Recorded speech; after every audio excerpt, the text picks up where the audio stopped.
Hi, I'm Tim. Welcome to our channel, and thanks for logging on. Today, we are discussing the Hublot Spirit of Big Bang in full ceramic.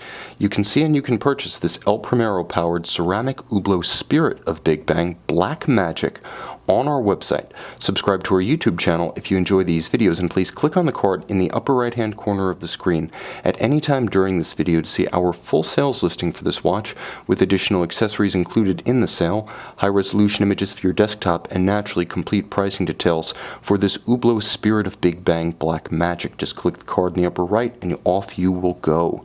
Now on my wrist the watch is big, but it's comfortable and it fits.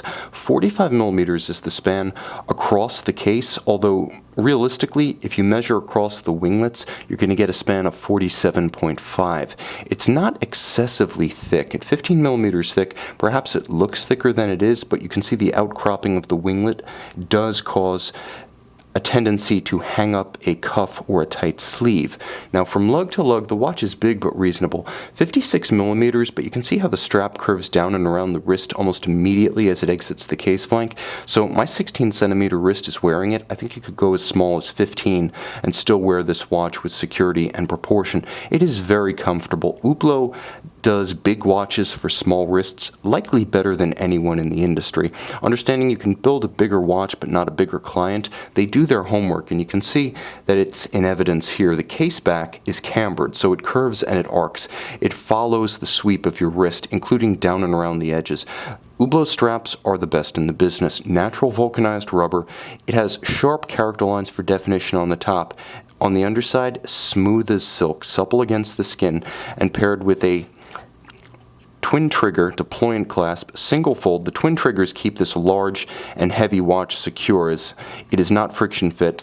It does close with a sharp report. You know it's secure, protects you from disaster because it is a full deployant, looped around, hard to drop when donning or removing the watch. Now you'll also note there's a minder system such that excess strap is tucked underneath, keeping the look clean, which is why there are no awkward minder loops on the strap. The Spirit of Big Bang, which is really related to the Big Bang only in as much as the name says so, debuted in 2014 at Basel World, and whereas the original Big Bang seems to channel a little bit of Audemars Piguet, maybe a lot of Audemars Piguet, the Spirit of Big Bang channels Richard Mille. So case inspiration aside, what are you getting? Well, the watch is beautifully made with resin inserts on its flanks. It has ceramic bezel, ceramic top case, ceramic back. So ceramic effectively being as hard as sapphire for watchmaking purposes. If you're not one to shatter or chip a sapphire, you're not going to be one to shatter or chip this case. And in as much as there are no separate lugs, it overcomes one of the traditional weaknesses of ceramic in a watch case, which can be the projection of the lug, which causes a stress riser or fracture point. This watch does not have that. Now, of course, Hublot design cues are present and correct in the form of the sapphire dial over a visible movement base, as well as the 8-shaped bezel bolts, all in titanium, flanking the dial and restraining the bezel. The bezel also relieved. The watch has many interesting textures and planes and creases and lines. There's a lot going on here, and it does beguile the eye and the mind. Moving into the dial, you can see it's wonderfully loomed, so you can see the watch easily in no light as well as direct light. In spite of the open dial with a sapphire acting as the base for some of the calibrations of the chronograph as well as the Hublot marquee, there's no difficulty in reading the watch. Mechanical sophistication as well as simple legibility coexist here. Now you'll note it is Hublot's caliber 4700. What is that? Well, it's a Zenith El Primero. One of the advantages of being within the LVMH group alongside Zenith is that you get access to some of the best stuff, and the El Primero caliber is a legend.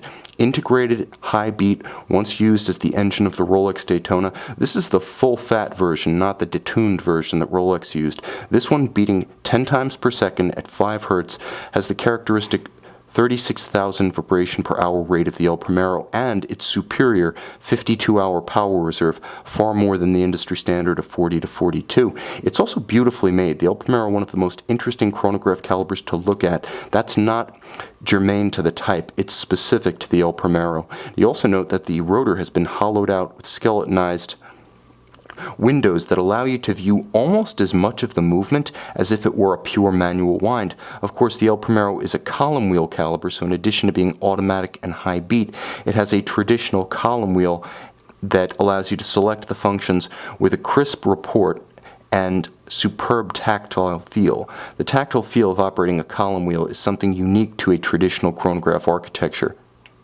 It is very crisp, and I'll show you to good effect where it is. You can see it, its horns, as well as the levers actuating it right under my thumb. Because it is a lateral clutch with a coupling yoke that's visible topside, you can watch the clutch engage and disengage. Beautiful to look at, robust in practice, and very accurate. It's also protected to 100 meters, so this is a true sports watch in every sense. A tough movement, a tough case, robustly water resistant with a screw-down crown and thick seals. This one's ready for the summer. Are you ready? If you are, you can see and you can purchase this one on our website.